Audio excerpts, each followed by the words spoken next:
ಹೋರಾಟದಲ್ಲಿ ನಾವು ಯಶಸ್ವಿ ಕಂಡಿದ್ದೀವಿ. ಈಗಾಗಲೇ ಪ್ರಸ್ತಾಪ ಮಾಡಿದಂತ ಇಲ್ಲ ಬಯ್ಯಾರೆಡ್ಡಿ ಅವರು ಮಾರ್ಗದರ್ಶನದಲ್ಲಿ ಇನ್ನೂ ಬೇಕಾದಂತ ಚಳುವಳಿಯಲ್ಲ ಮಾರ್ಗದರ್ಶನ ಅನೇಕ ಮಾರ್ಗದರ್ಶನ ತಗೊಂಡು ಇವತ್ತು ಹೌಸಿಂಗ್ ಬೋರ್ಡ್ ವಿರೋಧದಲ್ಲಿ ನಾವು ಮಧ್ಯಪ್ರವೇಶ ಮಾಡಿ ಕೇಸ್ಗಳಾಕೊಂಡು ರಸ್ತೆ ತಡೆಗಳನ್ನ ಮಾಡಿ ಇಡೀ ಕರ್ನಾಟಕದಲ್ಲಿ ಪ್ರಪ್ರಥಮ ಬಾರಿಗೆ ಜಿಗಳ ಆದುಗೊಂಡಳ್ಳಿ ಆ ಪ್ರಾಂತ್ಯದಲ್ಲಿ ಇವತ್ತು ನಾವು ಯಶಸ್ವಿಯಾಗಿದ್ದೀವಿ. ಆದ್ರೆ ಆ ಹೋರಾಟ ಪ್ರಾರಂಭ ಮಾಡಿದಲ್ಲಿ ನಮ್ಮನ್ನ ನಿರ್ಲಕ್ಷ್ಯ ಮಾಡಂತವರು ಇವರು ಹೋರಾಟದಿಂದ ಎಲ್ಲ ಗೆಲ್ಲಲಿಕ್ಕೆ ಸಾಧ್ಯ ಇಲ್ಲ ಅಂತ ಹೇಳಿ ಮಾತಾಡಿದವರು ಅನೇಕರು ಇವತ್ತು ಆ ಹೋರಾಟದ ಗೆದ್ದ ನಂತರ ಅದ್ರ ಪ್ರತಿಫಲ ರೈತರಿಗೆ ಸಿಕ್ಕಿರದೆ. ಅದೇ ರೀತಿ ಹೋರಾಟ ಮಾಡಂತ ಸಂದರ್ಭದಲ್ಲಿ ನಮ್ಮನ್ನ ಟೀಕೆ ಮಾಡೋರು, ವಿಭಜನೆ ಆಗಿದಂತವ್ರು ಅವರೆಲ್ಲರೂ ಕೂಡ ಇರಬೇಕಾಗಿದೆ.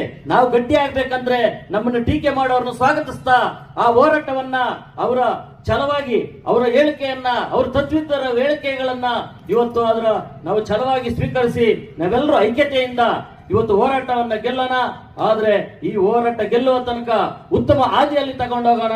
ಯಾರು ವಿಭಜನೆಕಾರರನ್ನ ಬರ್ತಾರೆ ಅವರನ್ನ ಈ ಹೋರಾಟದಿಂದ ಆಚೆ ಹಾಕೋಣ. ಎಲ್ಲರೂ ಕೂಡ ಐಕ್ಯತೆಯಿಂದ ಹೋರಾಟದಲ್ಲಿ ನಾವೆಲ್ಲ ಈ ಹೋರಾಟವನ್ನ ಮುಂಚೂಣಿಯಾಗಿ ತಗೊಂಡೋಗೋಣ ಅಂತ ಹೇಳ್ತಾ ನಾವು ಸದಾ ಈ ಹೋರಾಟದಲ್ಲಿ ನಿರಂತರವಾಗಿ ಭಾಗವಹಿಸಿ ಬೆಂಬಲವನ್ನ ಮಾಡ್ತೀವಿ ಕರ್ನಾಟಕ ಪ್ರಾಂತ ರೈತ ಸಂಘದಿಂದ ಅಂತೇಳಿ ನಾನು ವೀರೇಂದ್ರ